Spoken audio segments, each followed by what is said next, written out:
जो लोग कभी किसी सांप द्वारा जिंदा निगले गए हैं वे जानते हैं कि सांप सिर्फ निगलते हैं, वे अपने शिकार को कभी वापस नहीं उगलते। और मैंने भी 1 मीटर लंबे ब्लैक मम्बा को निगल लिया था। उसका आकार भले ही बहुत बड़ा था, फिर भी मैंने घिन और उल्टी आने की भावना को सहते हुए उसे निगल लिया, सिर्फ इसलिए क्योंकि जब ग्लोबल म्यूटेशन फटेगा तो दुनिया की लगभग 70% जीवित प्रजातियां राक्षसों में बदल जाएंगी। और यह मम्बा भी उन्हीं में से एक था, ठीक मेरे सामने। मेरी पिछली जिंदगी में यही सांप एक बेहद भयानक ब्लैक पाइथन बन गया था, और केवल तभी जब मैं इसे निगल लेता मैं इसके साथ साथ इवॉल्व कर सकता था। इसलिए ग्लोबल म्यूटेशन से 3 घंटे पहले पुनर्जन्म लेने के बाद मैं तुरंत अपने कमरे से भागा और सीधे अपने घर के पीछे वाली पहाड़ी की ओर दौड़ पड़ा, उस मांबा को पागलों की तरह ढूंढते हुए। इस जीवन में उसकी असली भयानक ताकत के बारे में सिर्फ मैं ही जानता था। मेरी पिछली जिंदगी में बहुत कम लोग ऐसे थे जो सुपर वॉरियर्स बने थे और जिन्हें कोई विशेष शक्ति मिली थी। कुछ लोगों के पास जागने का मौका था, लेकिन वह सब म्यूटेशन के बाद की बात थी। मेरी पिछली जिंदगी में मैंने अपनी पूरी ताकत लगा दी, फिर भी मैं उस शक्ति को कभी जगा नहीं पाया। मैंने आधी जिंदगी तक कड़वी लड़ाइयां लड़ी और आखिर में एक म्यूटेटेड क्रिएचर द्वारा मारा गया। इसलिए इस बार मैंने सब कुछ दांव पर लगाने का फैसला किया। लगभग 2.5 घंटे बाद मुझे झाड़ियों के बीच एक काला मांबा दिखाई दिया जो एक पेड़ की छाया में आराम कर रहा था। मैं सोच रहा था कि इसे जिंदा कैसे निगलूं, तभी अचानक पास से म्याऊं की आवाज आई। एक बड़ा और ताकतवर काला बिल्ली उस ब्लैक मम्बा को देख चुका था। उसकी आंखें चमक उठीं और वह धीरे धीरे दबे पांव आगे बढ़ने लगा। जब दोनों के बीच की दूरी 30 सेंटीमीटर से भी कम रह गई तो मांबा अचानक झपट पड़ा। बिल्ली और सांप आपस में उलझकर जमीन पर लुढ़कने लगे। कुछ ही पल बाद चक्कर खाया हुआ मांबा भागने की कोशिश करने लगा, लेकिन मैं उस बिल्ली को उसे लेकर भागने कैसे देता। वह जैसे किसी मसालेदार स्वादिष्ट शिकार पर टूट पड़ा था और अपने पंजों से बार बार वार कर रहा था। थोड़ी ही देर में ब्लैक मम्बा इतना घायल हो गया कि वह मौत के किनारे पहुंच गया। ठीक उसी समय जब बिल्ली सिर ऊंचा और सीना ताने उसे खाने ही वाली थी, मैं अचानक झाड़ियों से बाहर कूद पड़ा। डरी हुई काली बिल्ली कई मीटर दूर उछल गई और फिर मुड़कर मुझे घूरने लगी, लेकिन मैंने उसकी तरफ कोई ध्यान नहीं दिया। मैंने एक हाथ से मांबा को पकड़ा और समय देखा, 4:59। सौभाग्य से मैं समय पर पहुंच गया था। वह काली बिल्ली अभी भी दूर खड़ी मुझे घूर रही थी, जैसे कह रही हो कि अगर यह 2 पैरों वाला इंसान बीच में ना आता तो मैं अब तक उस मसालेदार शिकार को खा चुका होता।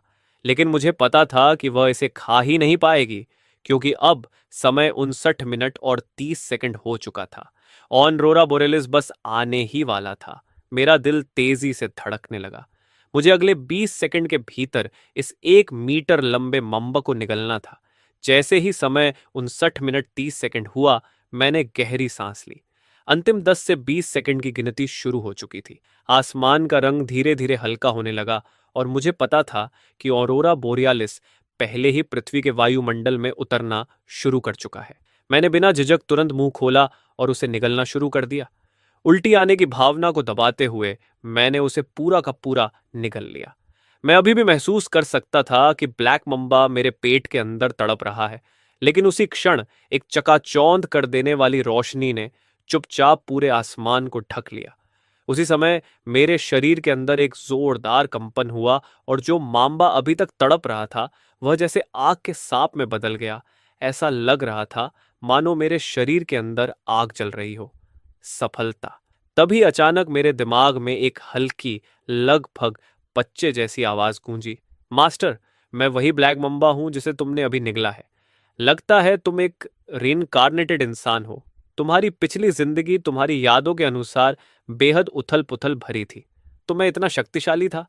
इसमें कोई आश्चर्य नहीं कि तुमने मुझे निगलने का जोखिम उठाया। तुम मेरी यादें देख सकते हो मास्टर, क्योंकि अब हम दोनों एक हो चुके हैं। हम अलग नहीं हो सकते। हमारी पिछली जिंदगियां बहुत समृद्ध थीं। लेकिन इस शरीर का पूरा नियंत्रण तुम्हारे पास है। मुझे सच में खेद है, मुझे नहीं पता क्या कहूं।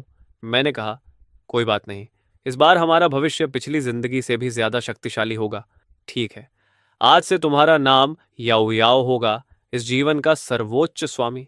तभी दूर से एक भयानक गर्जना सुनाई दी। मैंने सिर उठाकर देखा, वही काली बिल्ली जिसने माम्बा को पकड़ने की कोशिश की थी, अब एक बेहद डरावने मॉन्स्टर कैट में बदल चुकी थी। ये देखकर श्यावा याओ गरजा और उस बिल्ली को घूरने लगा। वह मॉन्स्टर कैट सीधे मुझ पर झपटी। मेरी आंखों में एक ठंडी चमक उभरी और कुछ ही क्षण बाद वह दानव जमीन पर गिर पड़ा। मैंने तुरंत उसके मांस और खून को निगलना शुरू कर दिया। मुझे साफ साफ महसूस हो रहा था कि मेरे शरीर के अंदर एक गर्म धारा बह रही है और मेरी कोशिकाएं पहले से कहीं ज्यादा सक्रिय हो गई हैं। मैंने अपनी पिछली जिंदगी की कल्टीवेशन मेथड आजमाई, लेकिन सच में मैं सूर्य की रोशनी को अब्सॉर्ब नहीं कर सकता था। ताकत बढ़ाने के लिए मुझे शक्तिशाली मांस और खून को ही निगलना पड़ेगा। पहले मुझे लगता था कि जागने के बाद अलौकिक योद्धा तारों की रोशनी को एब्सॉर्ब करके कल्चरेशन करते हैं, लेकिन मैं उन सुपर वॉरियर्स में से नहीं हूं। इसलिए मुझे आज की सूर्य रोशनी और पहले की रोशनी में कोई फर्क महसूस नहीं हुआ। तभी याओ याओ ने कहा, मास्टर, हमारी पिछली जिंदगियां बहुत समृद्ध थीं। मास्टर, हमें बदला लेना होगा। मेरी पिछली जिंदगी के स्कूल में एक आदमी था जो मुझे ऐसे गालियां देता था जैसे मैं कोई जानवर हूं। अब हम जाकर उसे मारेंगे। उसकी यादें मेरी यादें बन चुकी थीं। इसलिए शिया वायु अच्छी तरह जानता था कि मैं उस कायर से कितनी नफरत करता हूं। जिस आदमी को मैं मारने वाला था वह उसी स्कूल का छात्र था जहां मैं पढ़ता था, एक अरबपति कंपनी मालिक का बेटा और एक सैन्य क्षेत्र का बड़ा अधिकारी भी। हालांकि रहस्यमयी शक्तियां अभी 3 घंटे के भीतर पूरी दुनिया में फैलने वाली थीं, लेकिन फिलहाल बड़े पैमाने पर म्यूटेशन शुरू नहीं हुआ था। जब मैं स्कूल के गेट पर पहुंचा तो क्लास खत्म हो चुकी थी और बहुत सारे छात्र अंदर बाहर आ जा रहे थे। मैं स्कूल के अंदर नहीं गया बल्कि बाहर खड़ा होकर उसका इंतजार करने लगा, क्योंकि लगभग 5:30 बजे वह अपने अमीर दोस्तों के साथ बाहर खाने जाने वाला था। और उस समय मैं स्कूल के गेट के सामने खड़ा था। मेरे बाल पूरी तरह सफेद थे, मेरा सीना नंगा था और मेरी छाती पर एक उकेरा हुआ टैटू साफ दिखाई दे रहा था। मैं तुरंत सबके लिए एक तमाशा बन गया और लोग एक दूसरे से कहने लगे, देखो, जरा उधर देखो। कुछ ही घंटों में तुम्हारे पास रोने के लिए बहुत अच्छे कारण होंगे।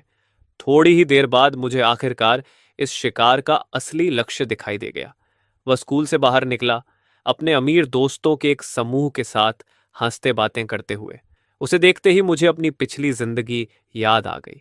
इन्हीं अमीर लड़कों ने मुझे चारे की तरफ फेंक दिया था ताकि राक्षस मेरी तरफ आकर्षित हो जाए और वे अपनी जान बचाकर भाग सके। उसी घटना में मेरी 3 उंगलियां चली गई थीं और मैं लगभग मर ही गया था। ये याद आते ही मेरे चेहरे पर एक क्रूर मुस्कान उभर आई और मैं तेज कदमों से उनकी ओर बढ़ने लगा। उनमें से एक बिगड़ा हुआ अमीर लड़का मुझे आते देख रास्ता देने का कोई इरादा नहीं रखता था और तिरस्कार भरे लहजे में बोला, तू कौन है? अच्छे कुत्ते रास्ता नहीं रोकते। दूसरे ने मुझे मजाक उड़ाते हुए देखा और कहा, यह पागल आदमी कहां से आ गया? फिर वह मुझे चेतावनी देने लगा।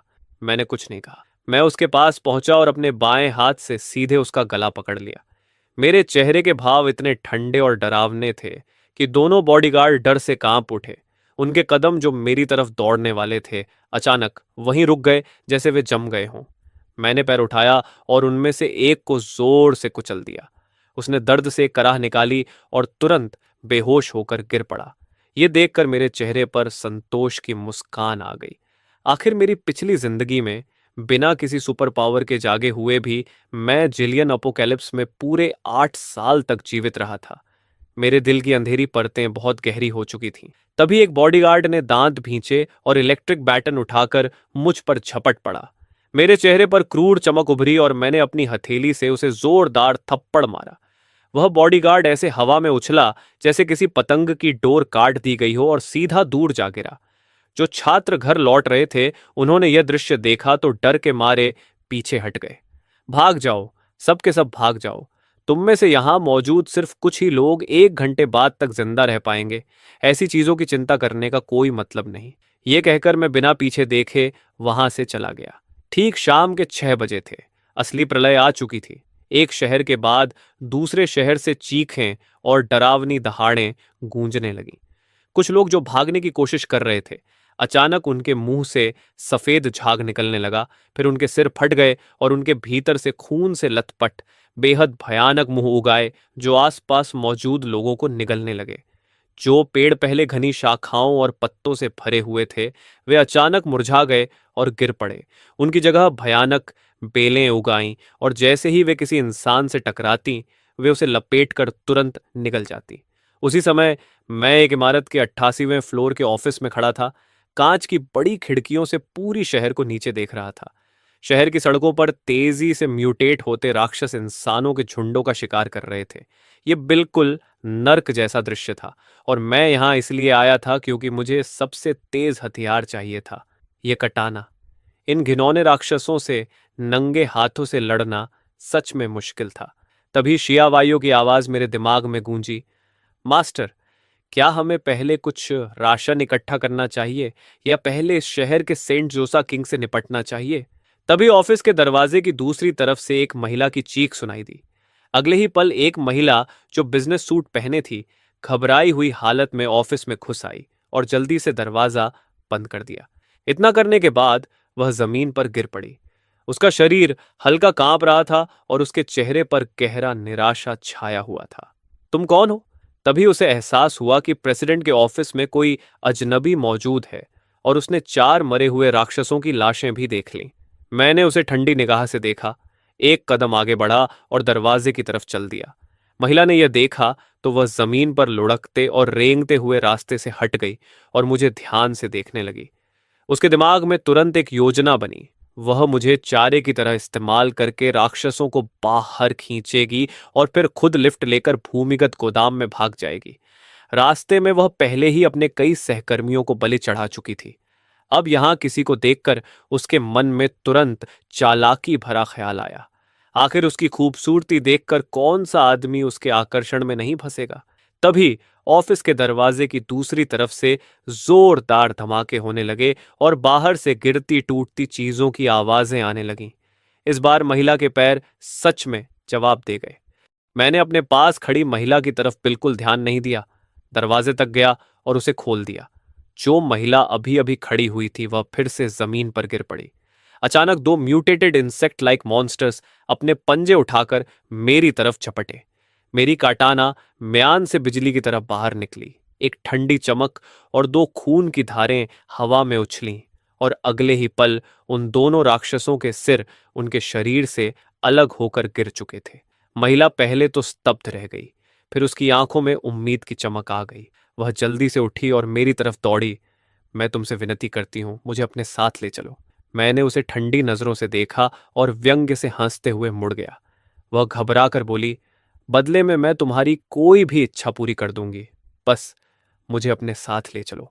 वह दौड़कर मेरे पास आई और अपने कपड़े उतारने ही वाली थी। मैंने ठंडे स्वर में कहा, इस अपोक्लिप्स में तुम्हारे पास देने के लिए कुछ भी कीमती नहीं है। मैं लिफ्ट के सामने खड़ा हो गया, ग्राउंड फ्लोर का बटन दबाया और उसकी मदद करने से इनकार कर दिया। मैं तो तुम्हें यहीं मरते देखना पसंद करूंगा। जैसे ही लिफ्ट नीचे पहुंची और दरवाजा धीरे धीरे खुला, तुरंत 4 राक्षस दिखाई दिए। उन्होंने लिफ्ट में इंसान देखते ही उत्साहित होकर दहाड़ लगाई और मुझ पर टूट पड़े। मैंने एक कदम आगे बढ़ाया और अपनी तलवार से उन्हें एक एक करके ऐसे काट गिराया जैसे खेत में खरपतवार काटी जाती है या जैसे तरबूज को चीरना हो। तभी शियावायो बोला, मास्टर, हम कहाँ जा रहे हैं? क्या हम किसी अंडरग्राउंड गैंग को अपने अधीन करेंगे? आखिर एक आदमी की ताकत सीमित होती है। जिस गिरोह को मैं अपने अधीन करने वाला था उसमें 6 या 7 बेहद शक्तिशाली योद्धा थे। मैं गुआंतियान बिल्डिंग से बाहर निकल आया। कुछ ही पलों में मैं रात के अंधेरे में गायब हो गया, जबकि शियावायाओ पीछे छूटे म्यूटेटेड मॉन्स्टर्स की लाशों को निगल रहा था। मेरा पेट जो थोड़ा खाली था वह भी भर गया, क्योंकि जिन राक्षसों को शियावायो खाता था वह ऐसा था जैसे मैं खुद उन्हें खा रहा हूं। शायद अब मैं सच में पूरी तरह इंसान नहीं रहा। जब से मेरी पीठ पर मौजूद जुड़वां ड्रैगन मुक्त हुए हैं, तब से रास्ते में मिलने वाले म्यूटेटेड मॉन्स्टर्स भी मुझ पर हमला करने की हिम्मत नहीं करते, बल्कि मुझे देखते ही उल्टे भाग जाते हैं। फिर भी भले ही भूख अब गायब हो चुकी थी, लेकिन मुझे अभी भी प्यास लग रही थी। जैसे ही मैं पानी ढूंढने के लिए जाने वाला था, अचानक एक गली की दिशा से तेज गोलियों की बरसात की आवाज गूंज उठी। रात के अंधेरे में दूर कहीं से लगातार फायरिंग हो रही थी। मैं कुछ ही कदमों में उस अंधेरी गली में घुस गया और सीधे उस जगह पहुंच गया जहां से गोलियों की आवाज आ रही थी। सुपरमार्केट के दरवाजे के सामने लगभग 20 या 30 भारी हथियारों से लैस सैनिक चारों तरफ पागलों की तरह गोलियां चला रहे थे। उनके सामने राक्षसों की एक अंतहीन लहर बढ़ती चली आ रही थी। गोलियों की आवाज और राक्षसों की दहाड़ें एक साथ मिलकर भयावह शोर पैदा कर रही थीं। लेकिन इतने सारे म्यूटेटेड मॉन्स्टर्स के सामने, जिनमें से कुछ को मारने के लिए दर्जनों गोलियां लगती थीं, ये सैनिक साफ तौर पर घबराए हुए थे। तभी अचानक अंधेरे से एक मोटा और कसकर लिपटा हुआ टेंटेकल बिजली की तरह बाहर निकला और एक ही झटके में 3 या 4 सैनिकों को भेद कर उन्हें सीधे अंधेरे में खींच ले गया। साफ था कि अंधेरे में और भी ज्यादा ताकतवर मॉन्स्टर्स छिपे हुए थे। कप्तान का चेहरा गंभीर हो गया। उसने तुरंत 2 ग्रेनेड्स उस अंधेरे की तरफ फेंके और फिर पागलों की तरह सुपरमार्केट के अंदर की ओर गोली चलाने लगा। सुपरमार्केट के अंदर 100 से ज्यादा बचे हुए लोग एक दूसरे से चिपक कर बैठे थे। बाहर की गोलियों और राक्षसों की चीखों को सुनते हुए उनके शरीर डर से कांप रहे थे। जब ऐसा लग रहा था कि सेना की गोलियां लगभग खत्म होने वाली हैं, तभी उन पर हमला कर रहे मॉन्स्टर्स अचानक रुक गए और फिर धीरे धीरे पीछे हटकर बिखरने लगे। एक सैनिक घबराकर बोला, "यह क्या हो रहा है? क्या कोई और भी ज्यादा भयानक मॉन्स्टर आने वाला है?" कनर का दिमाग डर से सुन्न हो चुका था। वह कांपते हुए अपनी बंदूक अंधेरे की ओर ताने खड़ा था। तभी उन्होंने देखा कि सैकड़ों मॉन्स्टर्स अचानक किनारे हटकर बीच में एक रास्ता छोड़ रहे हैं, जैसे किसी भयानक दुश्मन के लिए रास्ता बना रहे हों। सैनिकों के हाथ जो अपनी बंदूकें पकड़े हुए थे, हल्के हल्के कांपने लगे। इतनी सारी राक्षसी प्रजातियां अगर किसी को रास्ता दे रही हैं, तो क्या वह उनका सबसे शक्तिशाली बॉस नहीं होगा? लेकिन अगले ही पल वे सब स्तब्ध रह गए। वह कोई मॉन्स्टर नहीं बल्कि इंसान जैसा दिखने वाला एक व्यक्ति था। बस उसके पीछे 2 भयानक काले ड्रैगन मंडरा रहे थे। उसके गुजरते समय कोई भी म्यूटेटेड मॉन्स्टर उसे छूने की हिम्मत नहीं कर रहा था। एक सैनिक घबराकर बोला, "यह इंसानी रूप वाला मॉन्स्टर है। तुम इंसान हो या मॉन्स्टर?" मैंने शांत स्वर में जवाब दिया, "मैं दोनों हूं, इंसान भी और मॉन्स्टर भी। मैं तुम्हें नुकसान पहुंचाने नहीं आया हूं, मैं बस थोड़ा पानी लेने आया हूं।" मैं राक्षसों की उस भीड़ को पार करता हुआ सीधे सुपरमार्केट की ओर बढ़ गया। इतने सारे मॉन्स्टर्स और यहां तक कि ड्रैगन का शरीर निगलने के बाद अब गोलियां मेरी त्वचा को भेद भी नहीं सकती थीं। इसलिए मेरे ऊपर तनी हुई 20-30 बंदूकों को मैंने बिल्कुल नजरअंदाज कर दिया। अगर उन्होंने गोली चलाने की हिम्मत की तो मैं उन्हें एक पल में खत्म कर दूंगा। सैनिकों में से कोई फुसफुसाया, "सुना है म्यूटेशन से पहले इसी ने स्कूल के गेट पर एक सिक्योरिटी गार्ड और यंग मास्टर लाइन को मार दिया था। अगर यह सच है तो यह पागल इंसान बिल्कुल मॉन्स्टर जैसा है।" एक सैनिक ने पूछा, "तुम्हारा नाम क्या है?" मैंने ठंडी आवाज में कहा, "तुम लोग ज्यादा सोचो मत। मैं यहां सिर्फ एक बोतल पानी लेने आया हूं।" ये कहते हुए मैं आराम से सुपरमार्केट के अंदर चलता गया। सच में मॉन्स्टर्स को निगलने से पेट तो भर जाता है, लेकिन उससे भयंकर प्यास लगती है। एक सैनिक बोला, "हम यहां किसी बहुत महत्वपूर्ण व्यक्ति को बचाने आए हैं।" मैंने हल्की हंसी के साथ कहा, "तो क्या हुआ? क्या इससे मुझे रोका जाएगा? मैं बस एक बोतल पानी लेकर निकल जाऊंगा।" जैसे ही मैं सुपरमार्केट में दाखिल हुआ, वहां मौजूद करीब 100 सर्वाइवर्स मुझे डर से घूरने लगे। मेरा उनसे कोई लेना देना नहीं था। मैं सीधे फ्रिज के पास गया, एक बोतल मिनरल वाटर उठाई और एक ही सांस में पी गया। लेकिन एक बोतल से मेरी प्यास बिल्कुल भी नहीं बुझी। लगातार 20 से ज्यादा बोतलें पीने के बाद जाकर मुझे थोड़ी राहत महसूस हुई। सैनिकों और बचे हुए लोगों की नजरें मुझे ऐसे देख रही थीं जैसे वे किसी मॉन्स्टर को देख रहे हों। जब मैं लगभग 70% संतुष्ट हो गया, तब मैंने पीना बंद किया। तभी अचानक एक आदमी चिल्लाया, "आह, मैं जाग गया!" सबकी नजरें उसकी तरफ मुड़ गईं। उन्होंने देखा कि एक लंबा और दुबला आदमी उत्साह से अपनी हथेली को देख रहा था। उसकी हथेली में 9 शाखाओं वाला काला सितारा चमक रहा था। वह जोर से हंसने लगा और अगले ही पल एक काले रंग का एक्सोस्केलेटन आर्मर उसके पूरे शरीर को ढक गया। ये सब एक पल में हुआ। सब लोग हैरानी और अविश्वास से उसे देखने लगे। वह आदमी अचानक मेरी तरफ घुटनों के बल झुक गया और बोला, "तुम इनह्यूमन मॉन्स्टर, क्या तुम मुझे मारना चाहते हो?" मैंने उसे ठंडी और अंधेरी नजर से देखा। मुझे सच में उम्मीद नहीं थी कि अभी अभी जागा हुआ एक साधारण सुपर वॉरियर मुझ पर हमला करने की हिम्मत करेगा। आखिरकार मुझे पहला सुपर वॉरियर मिला और वह भी मुझे देखते ही मुझे मारने की कोशिश करने लगा। वह आदमी चिल्लाया, जैसे ही यह मॉन्स्टर अंदर आया, मुझे यह पसंद नहीं आया। सब लोग हट जाओ, मैं इसे मार डालूंगा। उसके हाथ में अचानक रोशनी की एक तलवार प्रकट हो गई। यह एक शक्तिशाली एक्सोस्केलेटन आर्मर था। इसकी ताकत और रक्षा दोनों ही असाधारण थीं और यह हवा से हथियार भी बना सकता था। अपनी पिछली जिंदगी में मैं इन सुपर वॉरियर्स से बेहद ईर्ष्या करता था। मुझे उनका एक्सोस्केलेटन आर्मर बहुत शानदार लगता था, लेकिन वह मेरी पिछली जिंदगी थी। अब भले ही मैं मांस और खून से बना दिखता हूं, मेरी ताकत बेहद डरावनी है। वह आदमी काली आर्मर में दहाड़ते हुए बोला, तुम दयनीय कीड़े, लगता है तुम्हें पता नहीं तुम किससे टकरा रहे हो।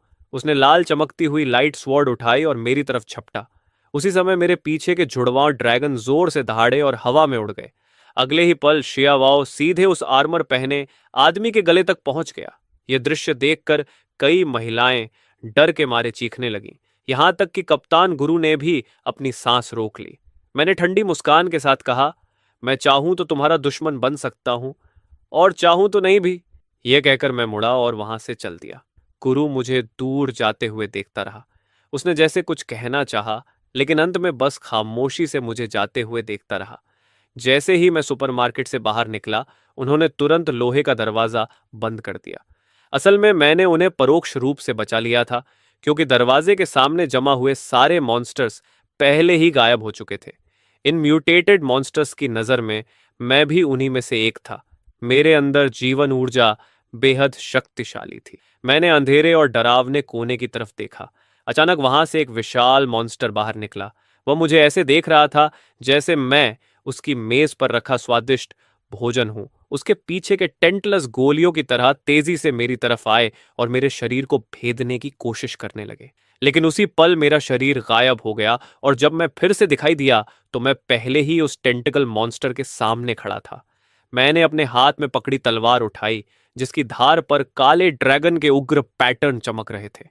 तलवार की चमक एक काली छाया की तरह लहराई और अगले ही पल उस विशाल मॉन्स्टर का पूरा शरीर एक ही वार में दो टुकड़ों में कट चुका था। याओ पूरी तरह एक्साइटेड होकर खुशी खुशी आगे बढ़ा और उस मॉन्स्टर की लाश पर टूट पड़ा जैसे कोई शानदार दावत मिल गई हो। शियावायो हर निवाला निगलता गया और हर बार जब वह मांस का टुकड़ा खाता, मैं साफ महसूस कर सकता था कि मेरे शरीर के अंदर गर्म ऊर्जा की एक लहर दौड़ रही है और मेरी ताकत लगातार बढ़ती जा रही है। उस मॉन्स्टर का मांस और खून पूरी तरह निगलने के बाद मेरी परछाई जल्दी ही रात के अंधेरे में गायब हो गई।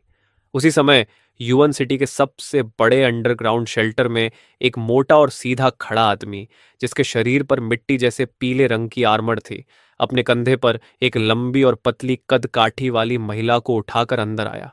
वह हंसते हुए बोला, बॉस देखो मैं किसे पकड़ कर लाया हुआ हूं। बॉस ने खुश होकर कहा, अच्छा काम किया सेकंड, तुम सच में छुआन की बेटी को किडनैप करके लाए हो। वह बेवकूफ लड़की छुआन सालों से हमें परेशान कर रही थी। अब समय आ गया है कि उसे सबक सिखाया जाए। ब्लैक ड्रैगन गैंग हमेशा दबाव में जीती रही है, लेकिन यह एंड ऑफ द वर्ल्ड हमारे लिए एक असली मौका है। यह हमारा युग है, राजाओं का युग। वे व्यापारी और अमीर लोग जो हमेशा मनमानी करते थे, अब सबको खत्म कर देना चाहिए। तभी एक आदमी हंसते हुए बोला, बॉस आपको सीधे इस लड़की से शादी कर लेनी चाहिए और फिर आपकी शादी का वीडियो बनाकर चुआन को यून सिटी भेज देना चाहिए ताकि वह उसे देखकर जलता रहे। उसी समय तीन पागल लोग भी जाग चुके थे और उन्हें मार्शल सुपर पावर्स मिल चुकी थी, इसलिए सब लोग जोर जोर से हंस रहे थे। तभी बंधी हुई चुमेंची ने गुस्से में कहा, क्या तुम सच में सोचते हो कि मैं इतनी आसान शिकार हूं? उसी क्षण उसकी हाइपर मिलिट्री आर्मर एक्टिवेट हो गई और एक पल में उसके पूरे शरीर पर ठंडी चांदी जैसी मरीन आर्मर जम गई, जैसे उस पर बर्फ की परत चढ़ गई हो। तभी अचानक कोई आदमी भागता हुआ अंदर आया और चिल्लाया, बॉस एक ह्यूमनाइड मॉन्स्टर अचानक आ गया है। तीसरा मास्टर उसी के हाथों मारा गया। उसी पल एक आदमी जो खून और घावों से भरा हुआ था, बाहर से ऐसे अंदर फेंका गया जैसे किसी ने उसे जोर से उछाल दिया हो। ब्लैक ड्रैगन गैंग के बॉस का चेहरा सख्त हो गया और तुरंत उसके शरीर पर ब्लैक टाइगर आर्मर एक्टिवेट हो गई। उसी समय शहर के बाकी सरगनाओं ने भी अपनी हाइपर मिलिट्री वेपन्स हथेलियों से एक्टिवेट कर दी और उनकी आर्मर के साथ फ्यूज हो गई। सबकी निगाहें दरवाजे की तरफ टिक गईं। तभी मैं बड़े बड़े कदमों से अंदर आया और पूरे हॉल को घूरते हुए देखा। फिर मेरी नजर थोड़ी दूर रखी एक ऊंची चांदी की पानी की टंकी पर जाकर रुकी। मैं बिल्कुल बेफिक्र अंदाज में उसकी तरफ बढ़ा, जैसे मुझे इन लोगों की आर्मर या उनके हथियारों की कोई परवाह ही नहीं हो। मैं टंकी के पास पहुंचा, सिर झुकाया और बड़े बड़े घूंट में पानी पीने लगा। जब तक मेरी प्यास थोड़ी शांत नहीं हुई तब तक मैं पीता रहा। उसके बाद ही मैंने कंटेनर नीचे रखा और उन सभी हाइपर मिलिट्री वॉरियर्स की तरफ देखा। मैंने ठंडी आवाज में कहा, तुम सब एक साथ आ जाओ। अगर हार गए तो तुम सब मेरे नौकर बनोगे। ध्यान रहे नौकर, सबो नॉर्डिनेट नहीं। ये सुनते ही एक आदमी चिल्लाया, कितना घमंडी आदमी है, तू इंसान है या मॉन्स्टर। तभी ब्लैक ड्रैगन गैंग का चौथा नेता मुझ पर हमला करने के लिए आगे बढ़ा। उसकी गति बेहद तेज थी और लगभग पलक झपकते ही वह मेरे सामने पहुंच गया। लेकिन मेरी नजर में वह घोंघे जितना धीमा था। मैंने बचने की कोशिश भी नहीं की, बल्कि सीधे हाथ उठाया और क्रैक की आवाज के साथ उसकी लाइट सोर्ड को हवा में ही पकड़ लिया। उसके बाद मैंने उसे एक जोरदार लात मारी। मेरी ताकत इतनी भयानक थी कि ब्लैक ड्रैगन गैंग के चौथे नेता की आर्मर उसी पल फट गई और उसका शरीर तोप के गोले की तरह उड़ता हुआ दीवार से टकराया और वहीं मर गया। मैंने हल्के से कंधे उचकाए और कहा, ओ है, माफ करना। लगता है मैंने अपनी ताकत ठीक से कंट्रोल नहीं की। फिर मैंने बाकी लोगों की तरफ देखा और पूछा, क्या तुम में से कोई और भी मेरी ताकत आजमाना चाहता है? वहां मौजूद सभी लोगों की आंखों में डर साफ दिखाई दे रहा था। कुछ लोग फुसफुसाकर कहने लगे, ये क्या करना चाहती है? इसने हमारे चौथे भाई को इतनी आसानी से मार दिया। अगर हम सब मिलकर भी हमला करें तो भी शायद इसका मुकाबला नहीं कर पाएंगे। मैंने फिर कहा, क्या मैंने अभी नहीं कहा था मेरे सर्वेंट बन जाओ? मेरी पेशेंस की भी एक सीमा है। तुम्हारे पास फैसला करने के लिए 1 मिनट है। तभी किसी ने पूछा, हम ब्लैक ड्रैगन गैंग को तुम्हारी बात क्यों माननी चाहिए? मैंने शांत स्वर में कहा, कारण बहुत सिंपल है। मुझे बाहर जाकर म्यूटेटेड क्रिएचर्स का शिकार करना है और उन्हें निगलना है, लेकिन इसके लिए मुझे बहुत सारा पानी चाहिए। इसलिए मुझे ऐसे लोगों की जरूरत है जो मेरे लिए साफ पानी इकट्ठा करें। अगर यह काम इतना जरूरी न होता तो मैं पहले ही सबसे बड़े मॉन्स्टर्स को खोजने चला जाता, जैसे मंकी किंग को निगलने के लिए। तभी एक आदमी ने पूछा, अगर हम तुम्हारे सबोर्डिनेट बन जाए तो हमें क्या फायदा होगा? मैंने जवाब दिया, अब से मैं तुम्हारी रक्षा करूंगा और तुम लोग सिर्फ मेरे लिए साफ पानी इकट्ठा करोगे। यह सुनकर ब्लैक ड्रैगन गैंग का आदमी जुहू समझ गया कि उसके पास कोई रास्ता नहीं है। इसलिए उसने बाकी बचे भाइयों के साथ झुककर मेरे सामने सिर झुका दिया और बोला, ठीक है, ब्लैक ड्रैगन गैंग आपकी सेवा करने को तैयार है। तब मेरी नजर शुमेनशी पर गई जो बंधा हुआ था। उसने ठंडे स्वर में कहा, मैं ब्लैक ड्रैगन गैंग का हिस्सा नहीं हूं, चाहे तुम कोई भी हो। मैंने कहा, अब जब तुम यहां हो और तुम भी एक आर्म्ड वॉरियर हो तो तुम्हें मेरा सबॉर्डिनेट बनना होगा। यह सुनकर शूमैन के चेहरे पर कड़वाहट दिखाई दी, लेकिन वह मना करने की हिम्मत नहीं कर सका। मैंने ठंडी आवाज में कहा, अगर तुम भागने की कोशिश करोगे तो मैं तुम्हें दुनिया के किसी भी कोने में ढूंढ लूंगा और जिंदा निकल जाऊंगा। यह कहते ही मेरे पीछे के जुड़वां ड्रैगन जोर से गरज उठे। मैंने मन ही मन सोचा कि अपनी जिंदगी के पहले 18 सालों में से 6 साल मैंने दूसरों के दबाव में बिताए थे, लेकिन अब जब मेरे पास दूसरों की जिंदगी और मौत पर अधिकार है तो यह एहसास सच में बेहद सुखद और अजीब तरह से आनंद देने वाला है। शूमैन को लगा कि यह बात उसी से कही जा रही है, इसलिए वह जल्दी से बोला, मास्टर, मुझे अभी घर जाना है। कृपया मुझे जाने की अनुमति दें। मुझे अपने परिवार की चिंता है और अब जब मेरी सुपर आर्मर जाग चुकी है, मैं उन्हें जरूर देखना चाहता हूं। मैंने कहा, ठीक है, आज से यह जगह हमारा हेडक्वार्टर्स होगी। जब तक तुम लोग मेरे लिए पर्याप्त साफ पानी इकट्ठा करते रहोगे, मैं तुम्हारी आज़ादी में दखल नहीं दूंगा। अगर तुम खतरे में पड़ जाओ तो मुझे बुला सकते हो, और अगर संभव हो तो इस अपोकलिप्स में दूसरे आर्म्ड वॉरियर्स को भी यहां लेकर आना। भले ही तुम्हारे पास मेरे जैसा इनविंसिबल मास्टर है, फिर भी ज्यादा लोग होना बेहतर है। शुमानिस ने कहा, तो मैं पहले घर जा रहा हूं, और बिना पीछे देखे वहां से चला गया। उसके जाने के बाद जोस आगे आया और बोला, मास्टर, मुझे लगता है वह वापस नहीं आएगा। मैंने शांत स्वर में कहा, जो मौत ढूंढ रहा हो उसे रोका नहीं जा सकता। ये सुनकर जो के चेहरे पर भी अजीब सा भाव आ गया और वह बोला, मास्टर, आपने इस हालत में भी म्यूटेशन का सामना कर लिया। आप सच में कमाल हैं। कोई भी इंसान गिबन का सामना नहीं कर सकता। मैंने कहा, मेरे लिए एक कमरा तैयार करो, मैं नहाना चाहता हूं। जो तुरंत बोला, मास्टर, मेरे साथ आइए। ब्लैक ड्रैगन गैंग में 100 से ज्यादा सदस्य थे, लेकिन उनमें से ज्यादातर मॉन्स्टर्स में बदल चुके थे। कुल मिलाकर केवल कुछ ही आर्म्ड वॉरियर्स बचे थे। अभी उनमें से 2 मर चुके थे और इसके अलावा भी कुछ लोग ऐसे थे जो अभी भी तलाश में थे। बाहर गए हुए कई लोग प्रोविजंस लेने निकले थे और अब तक वापस नहीं लौटे थे। पूरी सिटी में हर जगह इंसान और गिबियन मॉन्स्टर्स के बीच भयानक लड़ाई चल रही थी। यहां तक कि सुपर आर्मर्ड वॉरियर्स भी मौत से सुरक्षित नहीं थे, खासकर अगर उनका सामना किसी असली गिबियन टाइप से हो जाए। इन गिबियन मॉन्स्टर्स के बीच भी अलग अलग कैटेगरीज होती हैं। सबसे पहले होते हैं ऑर्डिनरी गिबियन, फिर होते हैं ट्रू टाइप, उसके बाद आते हैं और भी खतरनाक प्रकार। सामान्य गिबियन मॉन्स्टर्स को बंदूकों से मारा जा सकता है, लेकिन अगर कोई ट्रू टाइप सामने आ जाए तो हालात बहुत मुश्किल हो जाते हैं, क्योंकि वह पहले ही इंटेलिजेंस विकसित कर चुका होता है और बाकी क्रीचर्स को कमांड भी कर सकता है। ऑर्डिनरी गिबियन अपने समूह में बस एक साधारण सदस्य होता है, लेकिन ट्रू टाइप को अपने बीच एक लॉर्ड माना जा सकता है। उसे ऊपर होता है इविल टाइप, जो गिबियन क्रिएचर्स का असली किंग होता है। जब यह किंग गुस्से में आता है तो लाखों लाशें पिच जाती हैं। और जो डिजास्टर टाइप गिबियन मॉन्स्टर होता है, जैसे कि वह ब्लैक मम्बा जिससे मैं फ्यूज हुआ हूं, वह इसी कैटेगरी का है।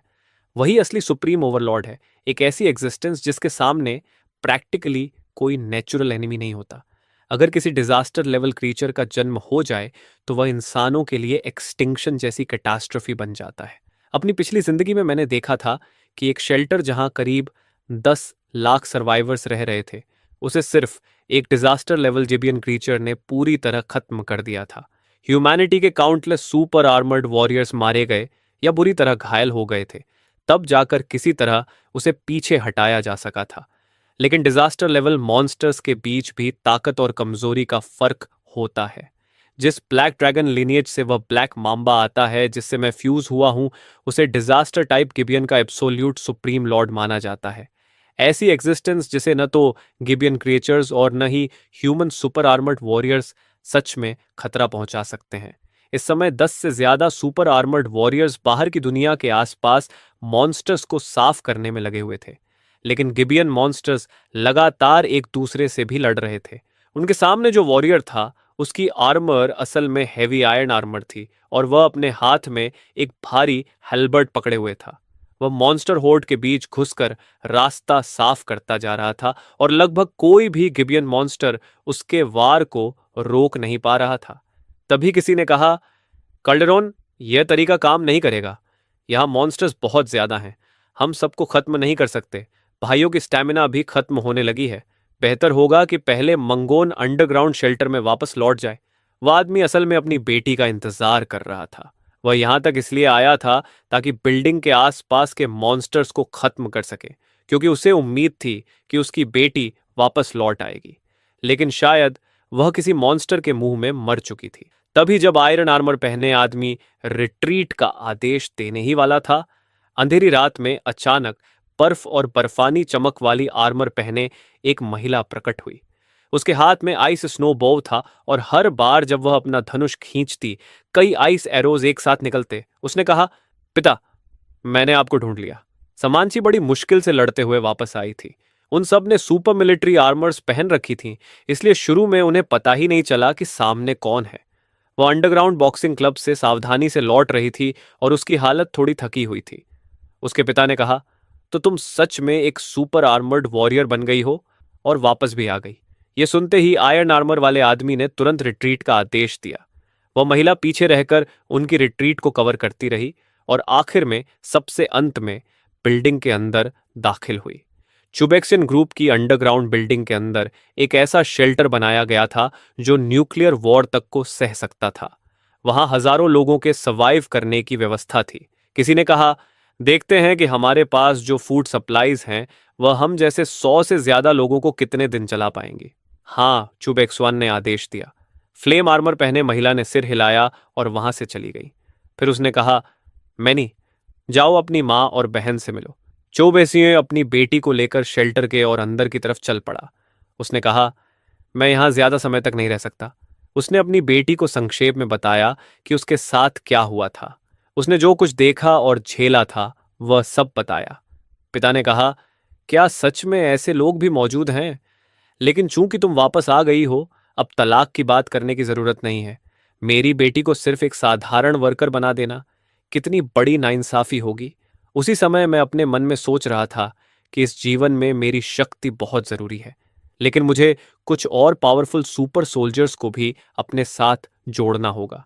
भले ही मैं बहुत ताकतवर हूं, लेकिन अपोकलिप्स के बाद के स्टेजेस में बहुत सारी डोमिनेंट क्रीचर्स होंगी। अगर कभी ब्लैक ड्रैगन कॉम्बैट आर्मर को उसकी लिमिट तक धकेल दिया गया तो शायद मुझे भी पूंछ दबाकर भागना पड़े। इसके अलावा मुझे अभी यह भी नहीं पता कि शिया वायु के साथ फ्यूजन होने के बाद मेरी पोटेंशियल बढ़ी है या कम हो गई है। इसलिए अगर मैं कुछ पावरफुल सुपर सोल्जर्स को अपनी तरफ खींच सकूं तो यह बहुत अच्छा होगा। उसी समय 3 लोग स्कूल के गार्ड रूम के अंदर छिपे हुए थे। उनमें से एक ने अजूरा आर्मर पहनी थी, दूसरे ने ब्लैक रेवन आर्मर और तीसरे ने फायर बर्ड आर्मर। ये तीनों उस हाई स्कूल के सबसे ताकतवर लोग थे। उनमें से एक ने बाहर गेट पर खड़े सफेद बालों वाले आदमी को पहचान लिया। उसने कहा, उन्होंने तुम्हारा नाम भी लिया है। तुम कैसे नहीं पहचानोगी? लगता है वो कोई असली गिबियन मॉन्स्टर नहीं है। फिर उसने पूछा, क्या तुम उससे मिलना चाहती हो? उसने कहा, तुम लोग यहीं इंतजार करो, मैं जाकर उससे मिलती हूं। कुछ पल सोचने के बाद उसने गेट खोला और सीधे स्कूल के मेन गेट की तरफ चल दी। मैंने हल्की मुस्कान के साथ कहा, क्या तुम मुझे पहचानती हो? क्या तुमने मेरे बारे में सुना है? कैसा रहेगा अगर तुम अपने स्कूल के सभी सुपर वॉरियर्स को मेरे साथ आने के लिए मना लो? उसने जवाब दिया, तुम खुद भी तो सुपर वॉरियर नहीं हो, फिर तुम इतने शक्तिशाली कैसे हो सकते हो? उसके हिसाब से यह बात बहुत ही अजीब थी। सिर्फ अपनी फिजिकल स्ट्रेंथ से वह 3 सिर और 6 हाथों वाले गिबियन मॉन्स्टर को हरा सकता था। उसने कहा, तुम खुद सुपर वॉरियर नहीं हो, फिर इन मॉन्स्टर्स को कैसे मारते हो? मैंने जवाब दिया, तुम्हारी सुपर वेपन अब भी जागी है, इसलिए तुम्हारी शक्ति भी बहुत बढ़ गई है। जब गिबियन क्रीचर्स मरते हैं और उनके शरीर को सूरज की रोशनी में रखा जाता है तो उनसे गिबियन फ्रूट उगता है। अगर तुम उसे खाओ तो तुम्हारी सुपर वेपन्स की पावर बढ़ सकती है। मुझे अभी सिटी ऑफ क्लाउड्स की तरफ जाना है। जब मैं कल वापस आऊंगा तब तुम्हें उन फ्रूट्स को कलेक्ट करने ले जाऊंगा। यह कहकर मैं ज्यादा देर रुका नहीं। रात काफी हो चुकी थी। अगर मैं उस मंकी किंग को तीसरे स्टेज तक इवॉल्व होने दूंगा तो उसे संभालना थोड़ा मुश्किल हो जाएगा। जब वह मेरी परछाई को रात में गायब होते हुए देख रही थी, उसकी आंखों में चमक आ गई और उसने धीरे से कहा, यह आदमी आखिर है कौन? सभी गिबियन क्रीचर्स इससे डरते क्यों हैं? जैसे ही मैं उस इलाके से दूर गया, आसपास के गिबियन क्रीचर्स फिर से धीरे धीरे उस क्षेत्र की तरफ आने लगे। तभी शिया वायु ने कहा, मास्टर, हम तो अपने दम पर भी जी सकते हैं, इतने लोगों को रिक्रूट करने की क्या जरूरत है? श्यावायो ने पूछा। मैंने शांत होकर जवाब दिया, श्यावायाओ, तुम्हारी पिछली जिंदगी में तुम्हारा घमंड ही तुम्हारी सबसे बड़ी गलती था। तुमने सभी जीवों को तुच्छ समझा और उसी वजह से तुम्हें ओशन के 5 मास्टर्स ने घेर लिया था। तुमने उनमें से 2 को मार तो दिया था, लेकिन खुद की जान बचाकर भागना भी मुश्किल हो गया था। सूरत, जिसकी सुपर वेपन अभी जागी है, वह सेंट रैंक में आता है, जो कैलेमिटी लेवल के बराबर माना जाता है। वह भविष्य में ह्यूमैनिटी के पिलर्स में से एक बनने वाला है। भले ही वह तुम्हारी पिछली जिंदगी जितना शक्तिशाली नहीं है, लेकिन वह कोई साधारण सहायक भी नहीं है। उसी समय अचानक एक जिबियन मॉन्स्टर मेरे रास्ते में आकर खड़ा हो गया। बाकी सारे गिबियन मॉन्स्टर्स मुझे देखकर ऐसे भाग गए जैसे बाघ के सामने खरगोश भागते हैं, लेकिन जो क्रीचर मेरे सामने खड़ा था वह वास्तव में कोई साधारण मॉन्स्टर नहीं था। वह एक व्हाइट फॉक्स था जिसकी बॉडी का आकार पानी के भैंसे से भी बड़ा था और उसके पीछे 9 पूंछें थीं। मैंने कहा, तुम्हारी लिनिएज सच में बहुत रेयर है, 9 टेल्ड व्हाइट फॉक्स। तभी उस व्हाइट फॉक्स के शरीर से एक तेज रोशनी निकली और वह तुरंत एक ऐसी महिला में बदल गई जिसके पीछे अभी भी एक फॉक्स टेल थी। शायद क्योंकि मैं खुद अब एक ड्रैगन लाइनेज का हिस्सा बन चुका था, इसलिए वह भी अपने असली रूप से ह्यूमन फॉर्म में आ गई थी। उसने कहा, भाई, मैं तुम्हें सलाह देती हूं कि इस मामले में मत पड़ो। ये किंग इस फॉक्स को चाहता है, इसलिए रास्ते से हट जाओ। मैंने अपने होंठ चाटते हुए कहा, अगर मैं इसे ना खाऊं तो अफसोस होगा। असल में वह रैट किंग लेवल 3 का मॉन्स्टर था। तभी मैंने कहा, छोटे, अटैक करो। शवायों से मैंने कहा, ब्लैक ड्रैगन भाई, इस कीड़े को मुझे छोड़ दो। तुम उस रैट किंग को खत्म करो, मैं बाद में तुम्हारे पास आ जाऊंगा। वह व्हाइट फॉक्स सामने आ रही रैट मॉन्स्टर्स की पूरी हॉर्ड के सामने खड़ी हो गई। मैंने कहा, सिर्फ एक फॉक्स के लिए इतना लड़ना जरूरी है क्या? लेकिन उसने जवाब दिया, बहुत बातें मत करो, आओ लड़ो। उसी पल मैंने जोर से जमीन पर पैर मारा और आगे छलांग लगा दी।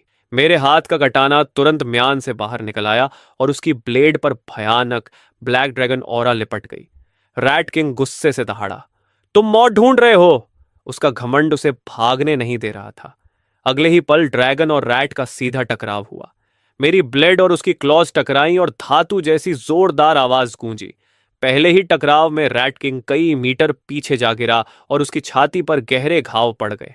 मैंने एक भारी दहाड़ लगाई और अपने अंदर मौजूद ब्लैक ड्रैगन की पूरी शक्ति को इकट्ठा किया।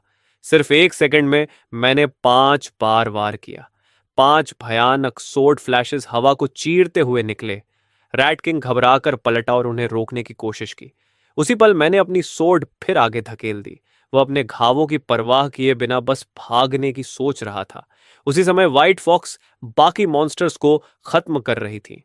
रैट किंग हम दोनों को देख रहा था।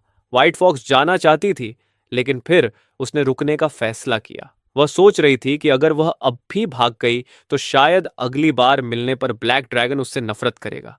इतने भयानक दुश्मन को बनाना समझदारी नहीं होगी। जैसे ही व्हाइट फॉक्स ने बाकी मॉन्स्टर्स खत्म किए, रात के अंधेरे में एक परछाई आगे बढ़ी। वह मैं था। मैंने रैट किंग को निगल लिया था और मेरी ऑरा पहले से कहीं ज्यादा शक्तिशाली हो चुकी थी। अब मैं लेवल 3 पर पहुंच चुका था।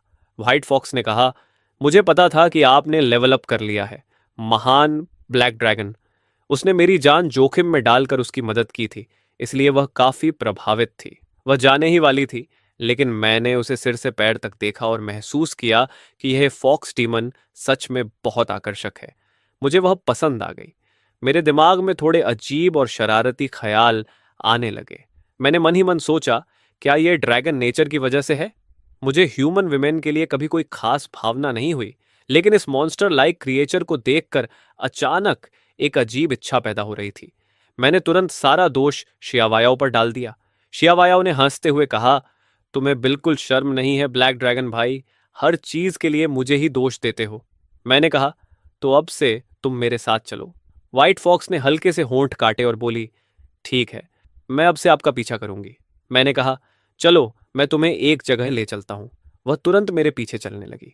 थोड़ी देर बाद उसे लगा कि शायद वह गलत समझ रही थी, इसलिए वह तेजी से मेरे पास आकर बोली, ब्लैक ड्रैगन भाई, हम कहाँ जा रहे हैं?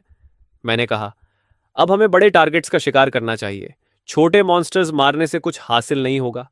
मुझे एक जगह पता है जहां कम से कम 30 क्रीचर्स हैं।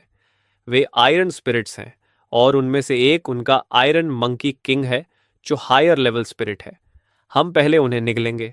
मैं इतनी तेज दौड़ रहा था कि मेरी स्पीड लगभग साउंड स्पीड के बराबर थी। मैंने कहा, आज रात हमें अपनी ताकत बढ़ानी होगी।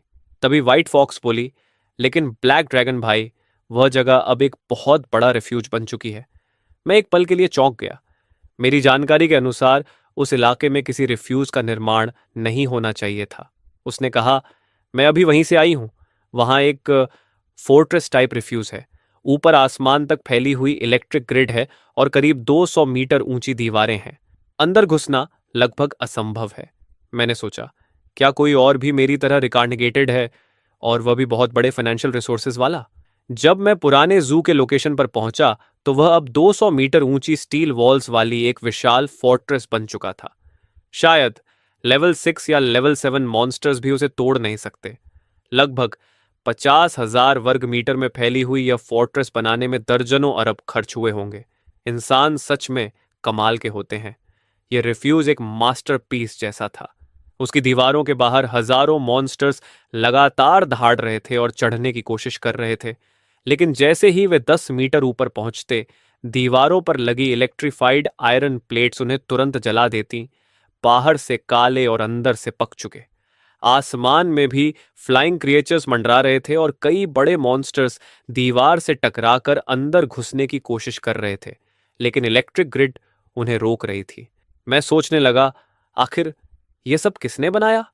मैंने तुरंत अपनी जेब से फोन निकाला और समय देखा। तभी मुझे पता चला कि वहां नेटवर्क सिग्नल भी था, लगभग सैटेलाइट नेटवर्क जैसा। ये सब मुझे बहुत अजीब लग रहा था। क्या इस रेफ्यूज के मालिक ने पहले से ही गिबियन अपोकलिप्स के लिए तैयारी कर रखी थी? शायद इसी वजह से सैटेलाइट नेटवर्क इतनी जल्दी एक्टिवेट हो गया था। तभी अचानक शहर के बाहर से सैकड़ों फाइटर जेट्स एस्कॉर्ट के साथ शहर के अंदर घुसते दिखाई दिए। किसी ने कहा, थर्मल इमेजिंग रेडार एक्टिवेट करो। थर्मल रेडार के जरिए इंसानों और मॉन्स्टर्स को आसानी से अलग अलग पहचाना जा सकता था। लड़ाकू फ्लीट ने सर्वाइवर्स वाले इलाकों को अवॉइड करते हुए बॉम्बार्डमेंट शुरू कर दिया। लेकिन थोड़ी ही देर में उस फ्लीट पर उड़ने वाले म्यूटेटेड मॉन्स्टर्स ने हमला कर दिया।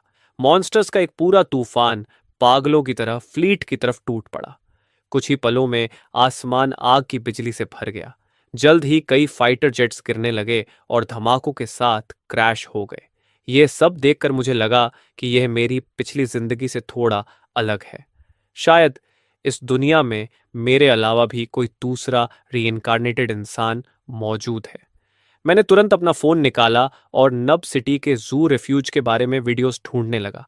तुरंत उससे जुड़ी कई वीडियोस सामने आ गईं।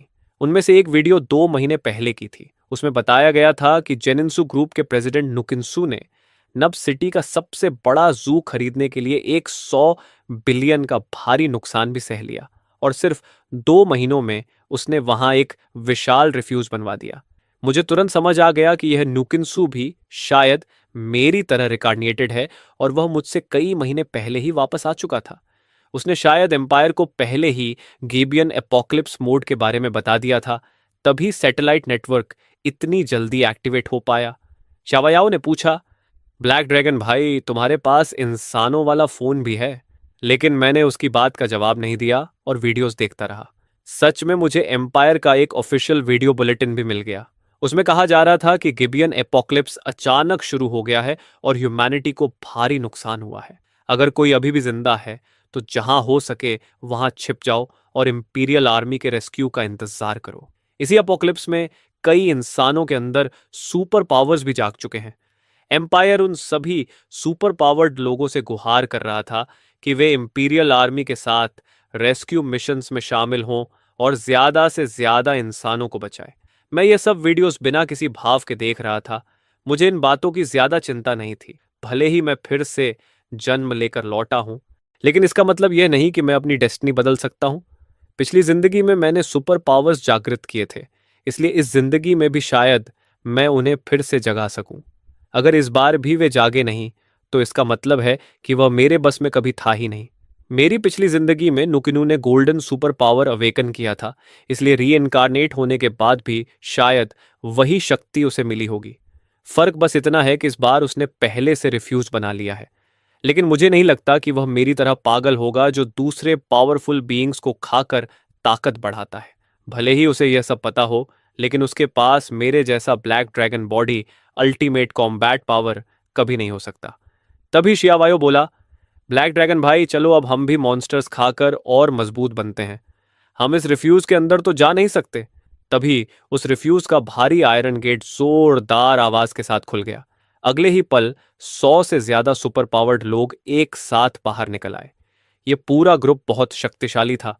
जैसे ही वे बाहर आए, उन्होंने आसपास के गिबियन मॉन्स्टर्स को बेरहमी से मारना शुरू कर दिया। ये ह्यूमैनिटी के असली सुपर ह्यूमंस थे। मैं दूर से उन्हें गहरी नफरत भरी नजरों से देख रहा था। 100 से ज्यादा सुपर पावर्ड लोग, मैंने हल्की उत्सुकता से कहा। श्यावयाओ चुपचाप सब देख रहा था।